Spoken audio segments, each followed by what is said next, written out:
Alright guys, today we are going to be taking a look at a couple things. Number one, we're going to be talking about Pokemon regional distribution, something that's been a concern for quite a while, and we've discussed it several times.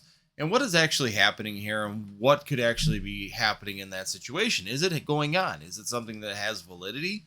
Or is it just something that people are kind of mad at the pull rate, so they're going to continue to just throw these things at people about this thing? And how does that affect the Pokemon market if this is actually happening? Next thing we're going to be doing today too is we're going to be doing a little bit of opening. I got 4 Pokemon Go packs down here.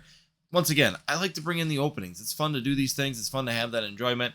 Once again, I know you guys enjoy seeing this sometimes, but we can have a good discussion while we're still opening packs and just kind of do like we did on the last video, which was really, you guys seemed to like it and it was really successful. So today we're going to copy that again and do it with Pokemon Go. So guys, if you're new here, hit that subscribe, hit that notify, and as always, hit that like button. Guys, you can give us 85 likes in this video. Greatly appreciate it. Helps out a ton. And of course, it's free for you. So today, we're going to have a little bit of a discussion as I switch down to the tabletop. And as you can see, I got the 4 Pokemon Go's. I improved the lighting for you guys. I know that was something that some people said in the last video is that they would like to see better lighting. So here you go, guys. I got a little bit brighter. I adjusted the lights a little bit in here. Still doing a little bit of work on that, but we'll improve as we go. Now, the big discussion, and I know Poke Knowledge Cards actually brought it up too, is are sets being released regionally? Are the pulls in only certain regions? So the pulls in the Pokemon or the chase cards, are these all regionally distributed? And the biggest thing that I would say is that I believe that they are. I know that he doesn't think so. That's what he said. He doesn't think that it's being done. Do I think that it's an intentionally being done? That's a question that I really have. And if you ask me if I think it's being intentionally done, my answer is going to be no. I don't think that it's something that's being intentionally done. I think it's something that's just strictly happening because of the manufacturing process in general. And you got to remember, guys, when you're dealing with manufacturing processes, the chase cards, especially when you go from full arts and up, start to become textured. They start to become certain patterns. And we do know from previous off-center cuts in that the actual cards are in a full lineup of the exact same card. So they print one sheet and then they continually just cut those out. And let's say, example, Battle Styles was a good example of it. And even we got some off-center Rapid Strike Mustard cards. And what happened was that you could see the actual, like the edges of it posted on the next card. So we knew because of the texture and the type of the card that these actually were on one sheet, and you could actually we got a couple of them, and they actually would have lined up, so they would have just gone down the set. And that's fine. Once again, if that's their process, that's absolutely all right. And the question is, got a Kungler, is this actually causing them to go regional, or are they intentionally going regional? And the reason I say no is because if they're cutting these sheets and they're putting these sheets out there and they're putting them in a batch. So let's say that they're printing 200,000 of that particular full art trainer, for example. Those all get produced and put into a vat, and then they go through the belt system, and then they're employed into packs, and then those packs are then slowly added into the booster packs. And I'm sure that they probably do several different styles at once.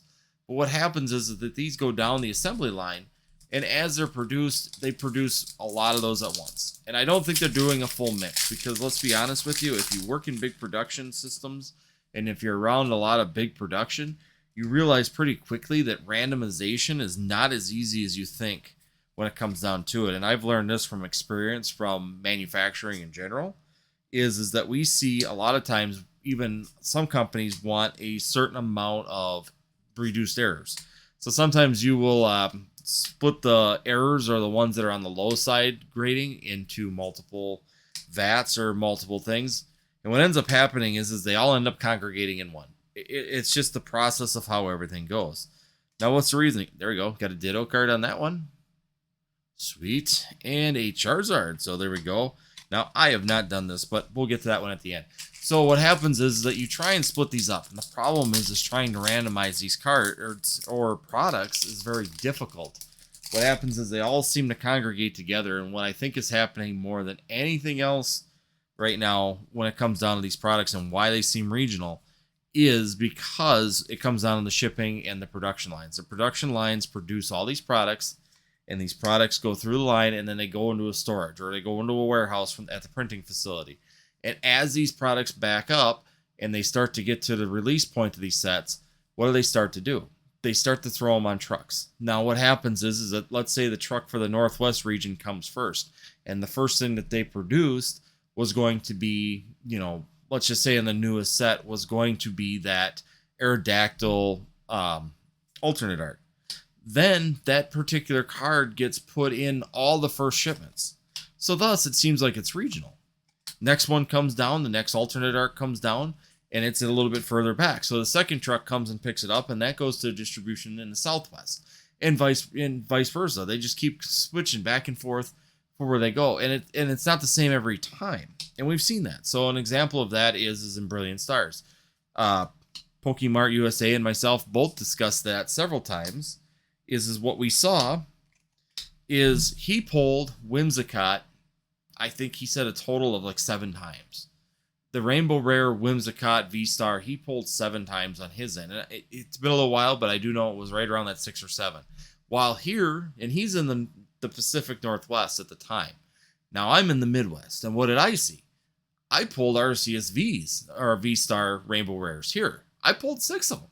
Just random products. I pulled 6 of those cards. Once again, why did that happen?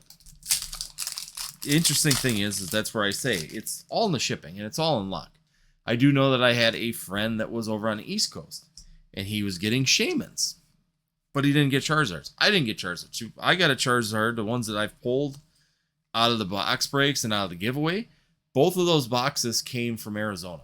I know a distribution down there, or a friend down there, and he got me those boxes, at cost, and he shipped them to me. I just paid for the shipping to get them here. Once again, those boxes came from there. They came here, and both those boxes had a Charizard Rainbow Rare inside of them, V-Star. So once again, interesting dynamic. But do I think that it's being done intentionally? No. I don't think that there's going to be any intentional malice to this. I think that it's all just strictly luck. There you go. I think it's all just luck. It's luck of the printing. It's luck of the manufacturing. They print these things in groups. Each one of the Rainbow Rares has a different texture to it. Some of them between the Full Art Trainers and the Pokemon have similar style textures to them. But if you actually look at them, there are different texture patterns. And if they use the same texture pattern, of course, there's a chance of someone getting onto that texture pattern and making copies of that and doing that. But in general, we do see a continuation, and we do see these cards becoming regionalized. And it's not intentional. Once again, guys, it's just luck of the draw. It's just the manufacturing process. Could Pokemon maybe make the printing companies do more mix and match? Yeah, but how do you mix and match pallets of goods? Once again, we can go back to my manufacturing experience. So when we have an inspection tolerance, you try and give a company that orders these specific parts, you try and give them so many, like 80% of them on the high side and 20% on the low side of the spec. That way they get a full mixture of them.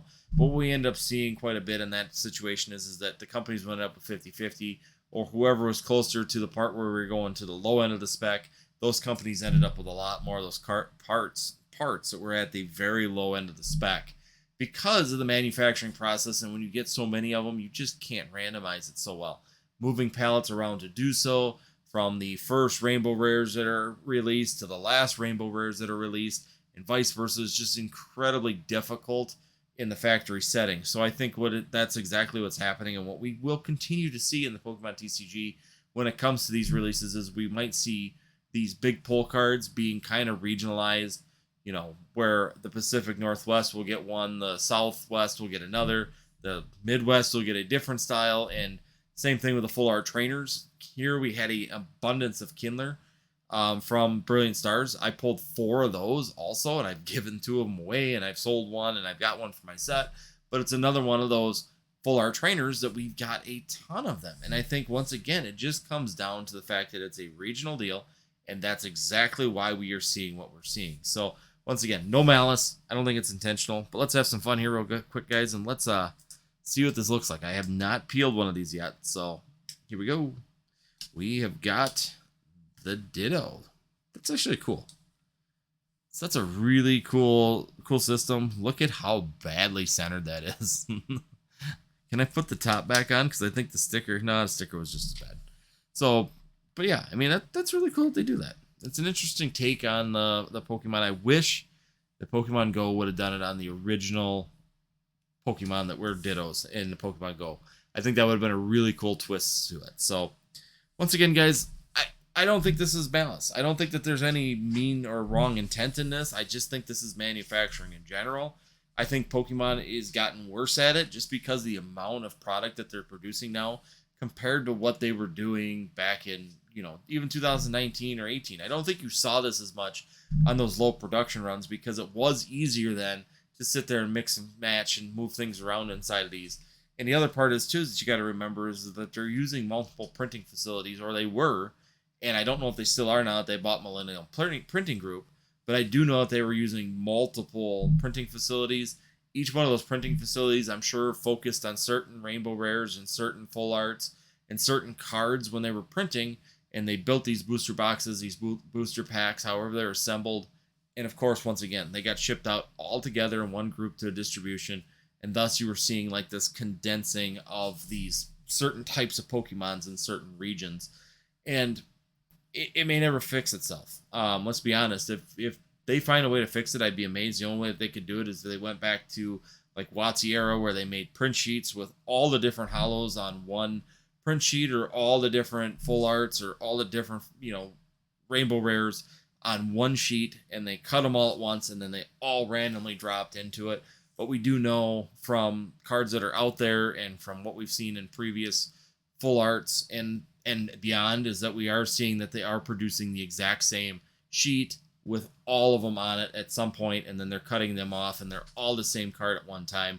So you've got a mass dropping of the exact same card into the system, and that's why you're going to continue to see these regional outputs, because then they take it from the line, it's packaged, it's put in booster boxes, it's put in the 6-pack cases. These cases are put on pallets, and the pallets are just lined up, ready for the shipping company to take it to the distributors within a couple weeks before, or like 3 weeks before the release. And then whoever gets there first is going to get this particular batch of cards. And yeah, there may be some crisscross on that there because they didn't print as many of this Rainbow Rare, so they're digging into the next one. So they may all end up, or a lot of them end up down here, some end up there. And then, of course, we do have just booster boxes moving all over the place, right? We move booster boxes even here. I bought some from Arizona, and they came to Wisconsin.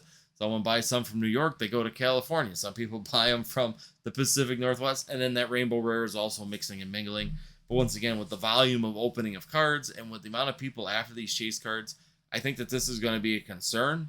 Lost Origins pull rates look atrocious, but I haven't opened very much of Lost Origins. To be honest with you, I'm more interested in Silver Tempest than I am in Lost Origins, because I do like the Lugia, and it's going back to my OG Neo feelings, and I want those Lugia cards.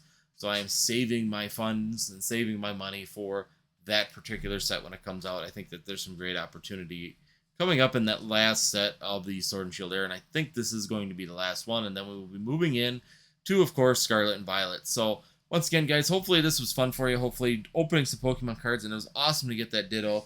Once again, nice little Ditto card. Not much to pull out of that tin. That was another one of those Pokemon tins. Just this one right here. So if everybody get these, I'm not really impressed with these. But they were the only thing that I could get to do the giveaway for the Pokemon Go packs on the last box break. Currently, we are no longer not doing box breaks right now, just because I'm having issues getting supply of certain products to open that up at a reasonable price.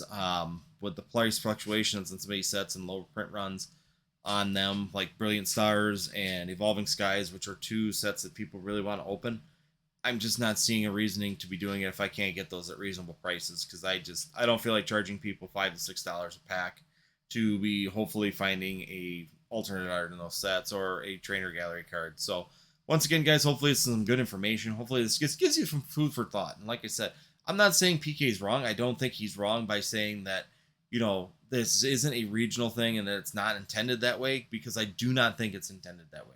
It's not intended to be a regional distribution. It's just ending up that way because of the manufacturing process. It happens all the time in manufacturing. Trust me, we've tried to work around this even in our own facilities when I worked in them, and it just never happens. They all congregate someplace, and then they all get shipped to one place, and it happens several times in manufacturing where we try and balance out and get these parts spread out. It never happens. It never works out that way. So once again, guys, hopefully this is some good information, and if it was, be sure you hit that subscribe. Be sure you hit that notify so that you know when we're doing new videos and new things here on the channel. And last but not least, hit that like button. You can really help us out on this channel, keep this algorithm going. We've been doing really well, guys, so thank you. Our subscriber count is shooting. We are getting really close to that 2,000 subscriber mark, so getting ready to maybe give away some stuff and have some fun with you guys. If we get to that milestone, it'll be a big boost for the channel. So thank you for everybody that's been part of this. Hopefully the Choose Your Path series is doing well. We've got a next one of those coming up here next Wednesday, where we'll be having Nick from Retrospecs coming on to join us talking about graded cards and what happens in that niche market with all the different processes that are involved. So once again, guys, thanks for watching, and we will see you next time here on Northwoods TCG.